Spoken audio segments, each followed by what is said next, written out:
All right, hi everyone.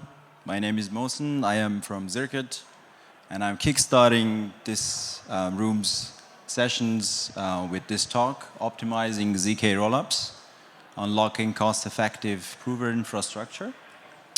So let me start by giving a little bit of context how ZK-Rollups work and why the prover or proving infrastructure is actually important. So we have the base layer, in our case Ethereum, and ZK sits in the middle.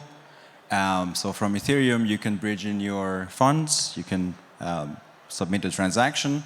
That's going to be included on ZK layer. You can also interact with ZK directly. And basically what ZK does, similar to the way ZK-Rollups work, is going to submit the DA. So the list of transactions that were submitted on ZK is going to be passed to the base layer, in this case Ethereum. Is going to derive from it to, guarantee the security characteristics that we expect from rollups. And it also comes with this unique feature that only ZK has. That's the SLS, sequencer level security, that utilizes AI to actually filter out, malicious transactions and prevent hacks before they actually happen. So how ZK proofs come to the picture?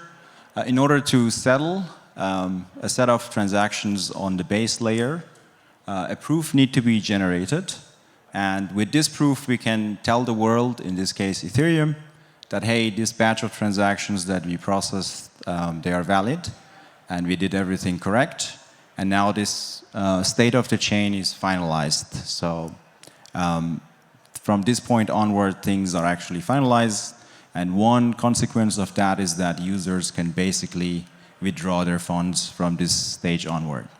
So that's one term that I want to actually make sure in this talk we covered. That's the finality. And in this case, with finality, I refer to the finality after we have provided the proofs. So there is this settlement actually happening.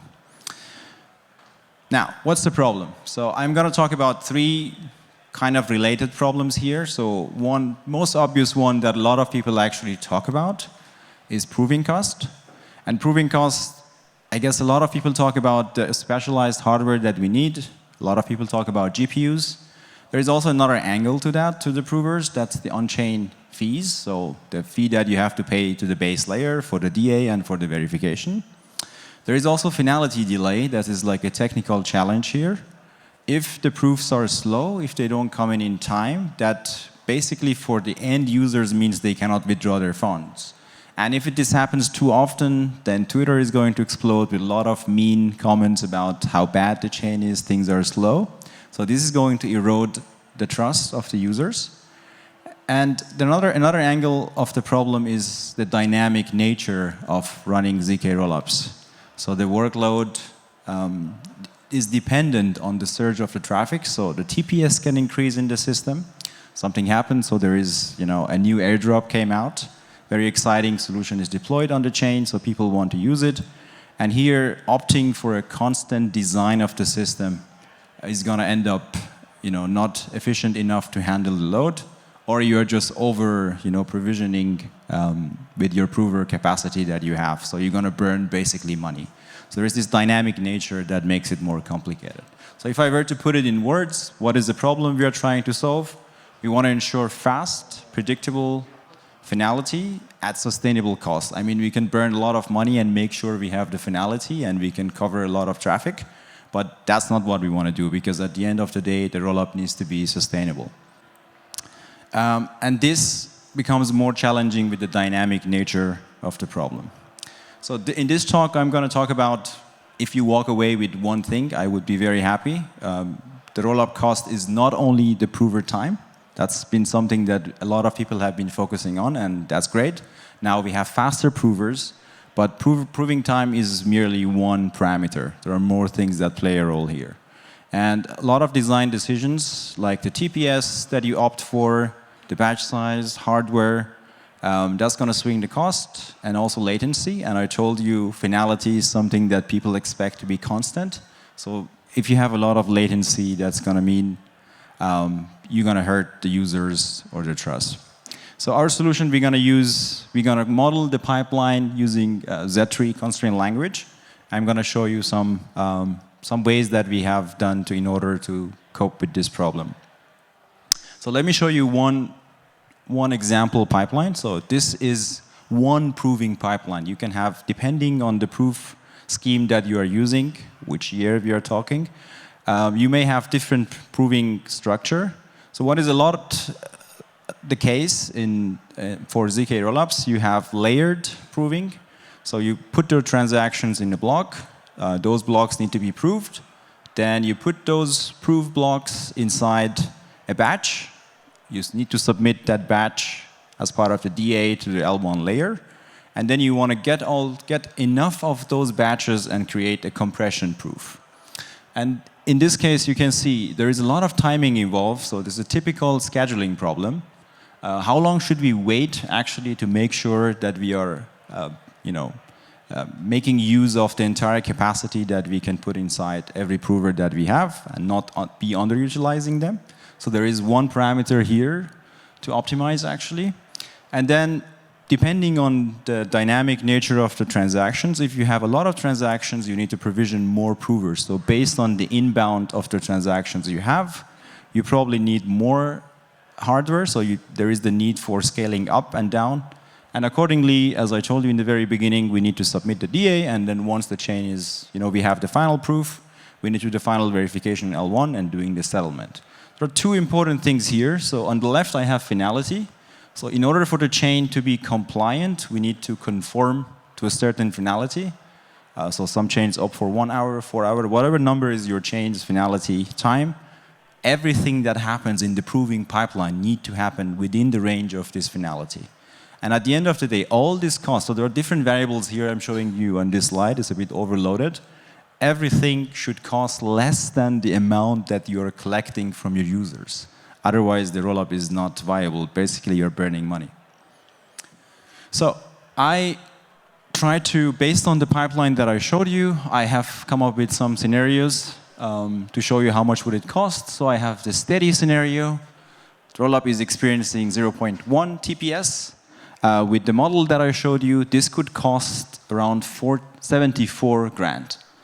I have another realistic example. This is based on dynamic chain formation, token generation event. So for that particular case, the traffic went up to 2.12 in TPS.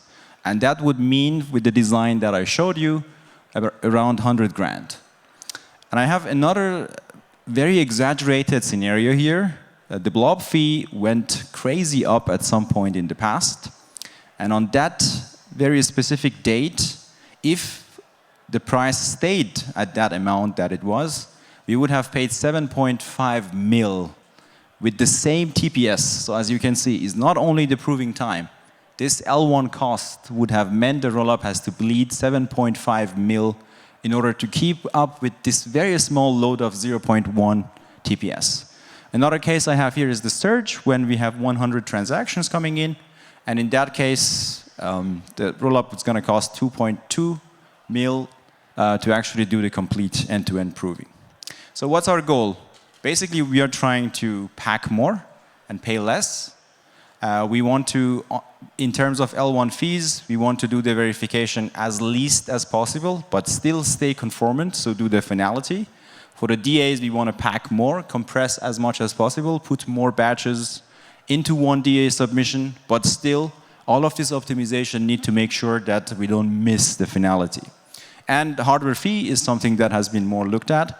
So we want to make sure we allocate minimum resources, but still compliant. So don't miss the finality. We shouldn't have a backlog of work that has not been processed. This is a typical, very, very typical optimization problem. So we have a set of parameters. There are different things that we can optimize for. And one way to do the optimization is basically constraint solvers. So what we do, we collect inputs. There are some constants in our system. There are some dynamic variables also in the system that we have. We collect everything. There is some technical limits that is about the implementation of the, our circuits and ZK proofs. Then we have some constraints. Finality is a very obvious one. The fees that we have to pay, how much budget we have. So those are the constraints that we encode in the system. We solve it, and then we try to find the most optimized solution for that. So inputs to our system, I talked about TPS, transactions per second that we have, what's the finality you want to have, how much does it take to do the proofs for different type layers of proofs you have, what are the technical limits of your circuits, of your ZK implementation, how much does it cost, one batch, one verification in gas. So those are things that are dependent to your very specific underlying ZK model that you are using. Everything has to be passed as input to the model. And then the next step is basically building those constraints. So I told you everything should take less than the finality, so we model that. The proving time and the waiting time that we have should be less than the finality. So that's something that we put in the constraint system we have. We have a capacity of the prover. So when you design, or depending on the circuits that you're using, certain number of blocks could be put inside, a certain number of transactions could be put inside a block prover. So there might be a technical limits on how many. The same goes for batches, and the same goes for compression proofs that you're doing. And the costs, how much does it cost for DA? It depends on how many DA submissions you do. For the verification, the same idea. And at the end, the machine cost would be the number of provers you need for the load that you're anticipating, and you're passing as parameters to your model, times the cost of the machine that you're going to use, based on the deal that you get from the machine providers. So now I have modeled the system. Let me go back to the same table with the same constants that I showed you in the previous slides before. I'm going to do an optimization here, and you see I have added 2 more columns. I have now batch epoch and compression epoch. Basically, that's the wait time that I have introduced in my model to accommodate scheduling. So I'm going to wait before doing batching. I'm going to wait a bit, and that number, how long I need to wait, is defined by my constraint solver. The same thing goes for the compression, and you can see with this tweak in the system, by introducing these epochs, doing the scheduling a little bit better, the cost has dropped by 70%. So I went from 74 grand to 22K by introducing this optimization. So I have a better slide that shows the cost reduction. So for token generation event, you can see the cost was dropped by 53%. In case of very exaggerated blob fee spike, we dropped the cost by 71%. So that's... We went from 7.5 mil to 2.2 mil, and that's the minimum we have to pay if we are truthful with finality that we promised. So still, with this cost reduction, I'm giving exactly the same finality that I had in the first model, just more optimized scheduling that I did here.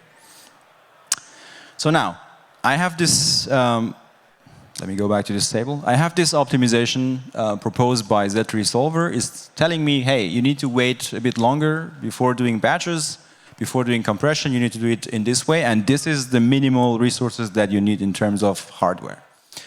How can I trust this? So now if I take into account the surge case, so I need 1,245 just block provers, 30 batch provers, and 2 compression provers. Provisioning this kind of machine that's going to cost a fortune, and running it for a month to get the actual number is going to be insane.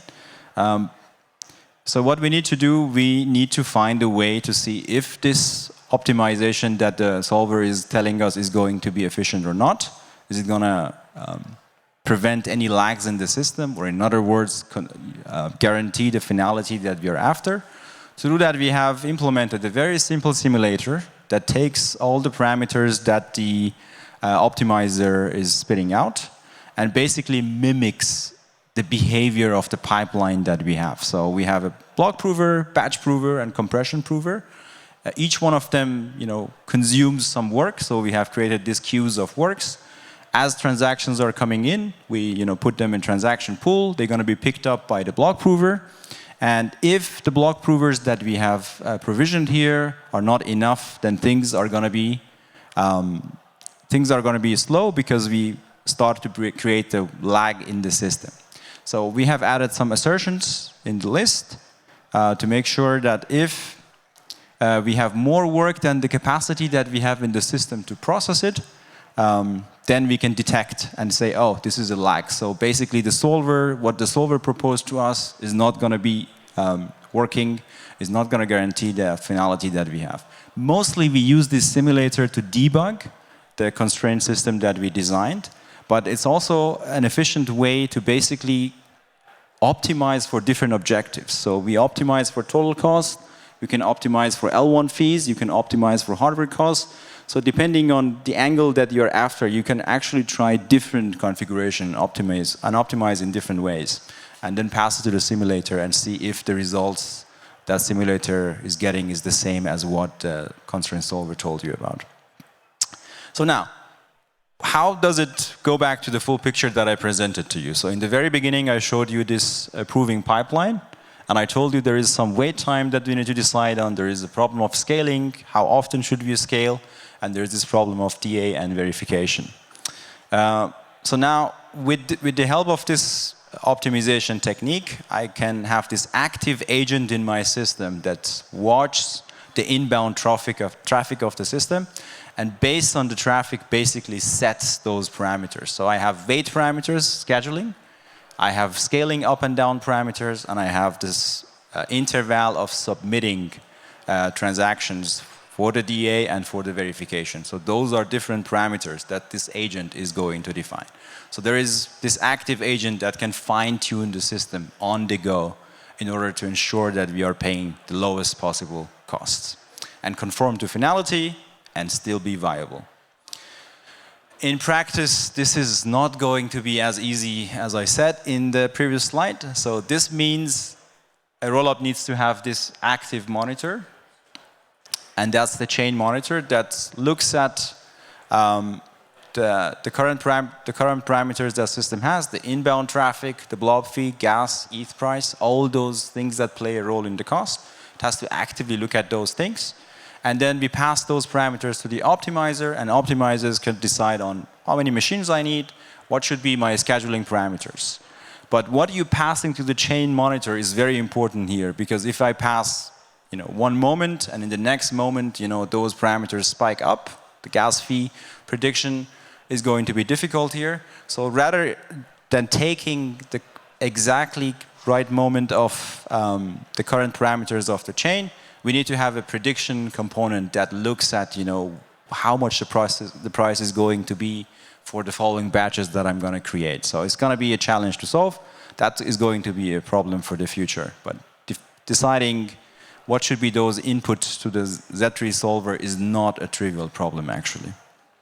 So to wrap it up, proving cost for rollups is not trivial. Staying viable is also very difficult because you don't want to burn money, you actually want to make profit. It's not only about the prover time and the machines that you're using. There is this dynamic nature of TPS, L1 fees, machine costs that could make things very expensive. I showed you an example of blob fee spiking. One way would be to tune the pipelines all the time to minimize the cost. I showed you this optimization technique based on Z3 solver and better scheduling that reduced the cost up to 70%, still conforming to the finality that we initially had. So an idea that also discussed very shortly was we need to find a way to actually be able to dynamically fine-tune the system. That's it. Thank you.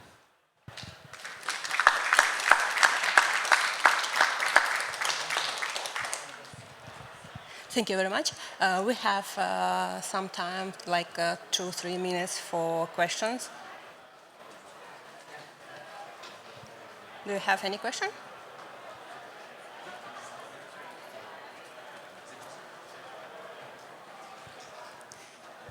So, don't be shy. Okay, no questions. Thank you very much for our speaker. What?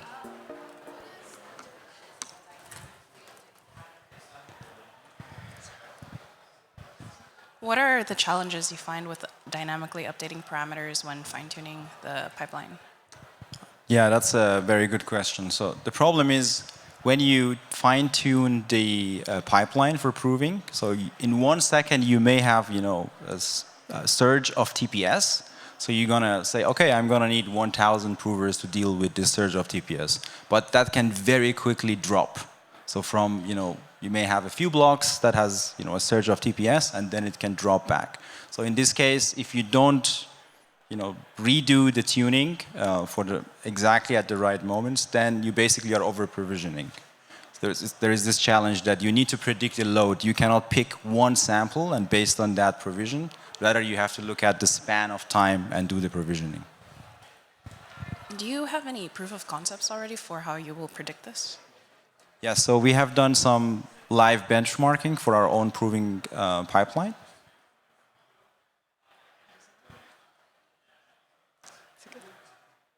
Are you able to share a bit about how it works high level? I couldn't catch that, sorry. Can you share how it works high level? So we are using it in a more constant way. So we are looking at the TPS that we had over time, and then we anticipate, what's going to be the TPS with this particular event. So we are using it more in a constant setup to provision the system. We are not using it dynamically, but we can see that, the number of provers that we allocate and the schedule that we have for doing the submissions is reducing the cost.